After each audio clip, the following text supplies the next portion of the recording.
Today, we've got a really fascinating piece. It's super concise from our source, India's Economic Rise.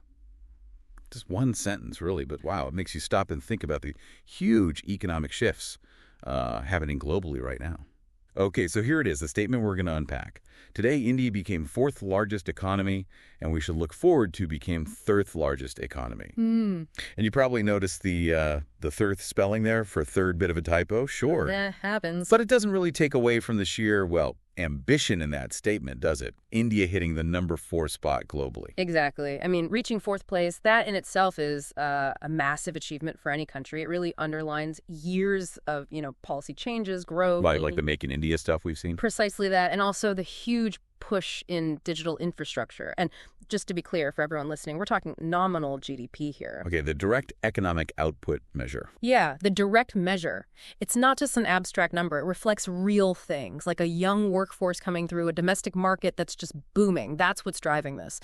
But the forward-looking part is key here. The source doesn't just state the achievement. No, it pivots immediately. It pivots straight to the next goal. Look forward to became third largest economy. That shows incredible momentum and just a really strong national ambition. Yeah, a confidence in their path, it feels like. Absolutely. It signals they're not just growing fast, but they fully expect to keep growing fast and climb even higher on that global stage. It's a very clear declaration. So, thinking about that climb, that jump from 4 to 3, it sounds ambitious, and it obviously is. What kind of underlying factors or maybe even challenges does that kind of ambition imply, even if the source doesn't detail them? Growth like this isn't always smooth sailing, is it?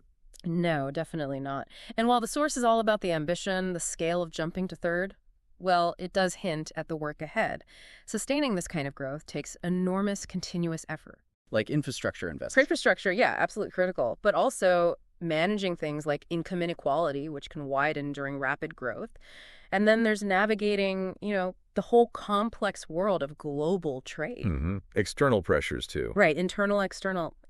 Managing all that effectively is going to be crucial for actually making that leap to the third spot. Okay, so let's bring this back to you listening. What's the main takeaway here? Yeah. For me, it's just how dynamic this whole global economic picture is. Yeah. The rankings aren't fixed. We're seeing these massive shifts, countries like India moving up really, really fast.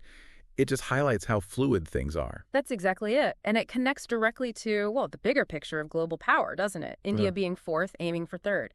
That's not just a number on a chart. No. It signals a real shift in global influence, economic weight, maybe even geopolitical leverage down the line. You'll see the ripple effects everywhere. How so? Like in trade? Trade agreements, definitely.